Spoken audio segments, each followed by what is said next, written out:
Offline का जो हम बैच बनाएंगे वो एक लिमिटेड बैच बनाएंगे, क्योंकि सबको मारा नहीं जा सकता। 1000 बैच बना लोगे फिर मारोगे कैसे?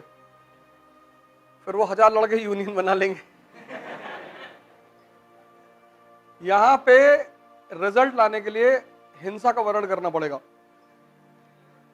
ऐसे थोड़े लड़कियों को कुछ कहने की जरूरत ही नहीं, इनको देख लो ये रोने लगती। और इनके लिए पढ़ना इसलिए ज्यादा जरूरी है क्योंकि अगर ये नहीं पढ़ेंगी तो कल मैंने कहा था कि ना तो सम्मान मिलेगा, मिलेगा ही नहीं।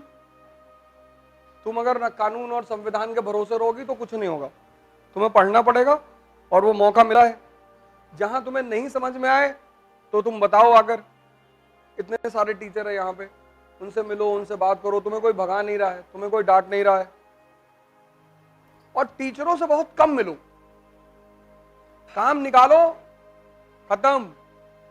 रिश्तेदारी मत करो, वो कोई भी है। टीचरों से बहुत कम मिलो। तुम्हें कोई डाउट पूछा तो हमारे साथ कई सारे लोग यहां घूमने जाते हैं सुबह, तो ये मैं उनके लिए कह रहा हूं कि अब मत टहलो मेरे साथ। भैया हमारी आदत है 20-25 किलोमीटर चलने की, तो या तो तुम उसको डेवलप करो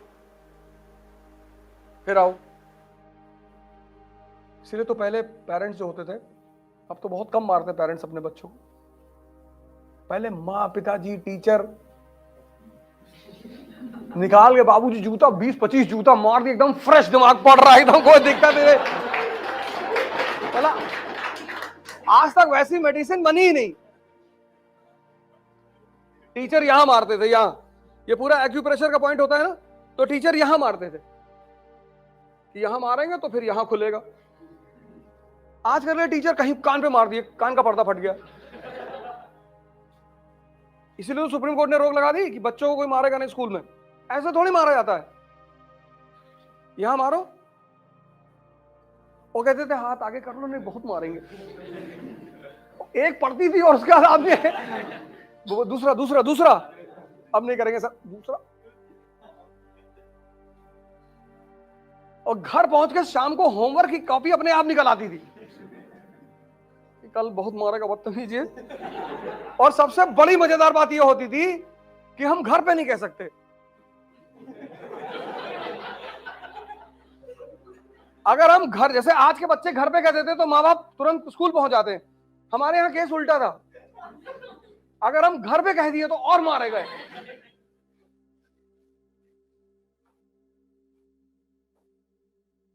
तब लोग इतना बड़ा बड़ा काम करते थे जीवन में।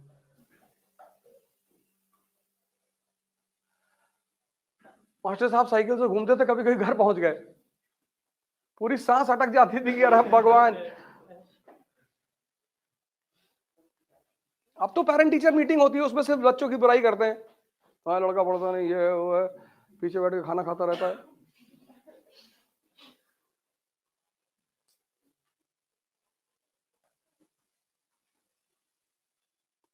माँ वहां कैसे मारती थी, 2-2 घंटा पीट दिया, कहीं कोई इंजर्ड ही नहीं होता था, ना कोई टूटा ना फूटा। पता नहीं क्या टेक्निक थी मारने की, मतलब एकदम तकनीकी ढंग से मारती थी, पैराबोला बनाते हुए कि इतने पे ही मारना है फेंक के, कि बस फला एरिया में लगे और कहीं ना लगे।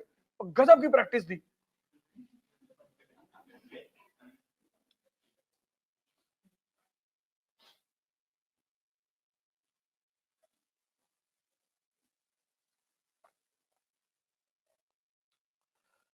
सौ लड़के चाहिए बस, ज्यादा थोड़ी, 50 ही बहुत। उसमें से 4-5 मार खाएंगे इनसे। मैंने कहा एक बढ़िया सा कमरा ले लो जिसमें बंद करके लाठी वाठी मंगा लो। काम क्यों नहीं करोगे? काम क्यों नहीं करोगे? जब हम बता रहे हैं कि ऐसे करना है तो क्यों नहीं करोगे? उसके बदले क्या कर रहे हो पीठ पीछे जाके? और जब काम नहीं कर पा रहे हो, होमवर्क नहीं कर पा रहे हो, हम स्कूल में क्यों अच्छा परफॉर्म करते थे? क्योंकि टीचर्स होमवर्क ना करने पे पीटती थी। यहां कोई होमवर्क ना करने पे पीटने वाला नहीं है। और होमवर्क मतलब कंसोलिडेशन, फीडिंग, तो वही चीज तो बाद में एग्जाम में आती थी। तो जिसका होमवर्क मजबूत रहता था उसके अच्छे परसेंटेज आते थे। वही हाल यहां भी है। जो होमवर्क है, अब जैसे टीना दाबी है, उसकी माँ क्या है, रिजाइन कर दिया नौकरी से, होमवर्क कराती थी दिन भर बिठा के, बेचारी खुद बैठी रहती थी। तो एक बहन का 1 रैंक, दूसरी बहन की 15 रैंक, क्योंकि एक होमवर्क कराने वाला आदमी था ना। Thank you.